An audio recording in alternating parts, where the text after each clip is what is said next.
నేను మనిషి జీవితం పేపర్తో పోలుస్తా. అవునా, ఎలా? ఇది లైక్ హ్యూమన్ లైఫ్ అన్నమాట. ఓకే. మనం ఏమనుకుంటాం, మన లైఫ్ చాలా ప్రశాంతంగా ప్లెయిన్గా ఎలాంటి కష్టాలు లేకుండా ఉండాలి అనుకుంటాం మనం. కానీ ఒక్క ప్రాబ్లం వచ్చినా నిలబడలేం, అవును, పడిపోతాం. కానీ నేనేమని చెప్తా అంటే, స్నేహితులు చేసిన మోసాలని అనుభవించు, ఇంట్లో జరిగిన అవమానాలని అనుభవించు, ఫినాన్షియల్ సిచ్యువేషన్ అనుభవించు, ప్రేమలో మోసపో, నలిగిపో. జీవితం నిన్ను నలిపేస్తుంది, నలిగిపో. టైం పడుతుంది నువ్వు హీల్ అవ్వడానికి, హీల్ అవుతావు. కానీ దీని తర్వాత నువ్వు ఇచ్చే స్టాండప్ ఉంటుంది చూసావా,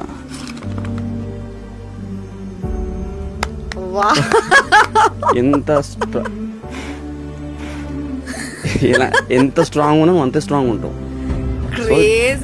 జీవితం వర్డ్ లో చెప్పేసావు నిజంగా. జీవితం నేను ఎంత నలిపేస్తుందో అంత నలిగిపో. అదే మంచి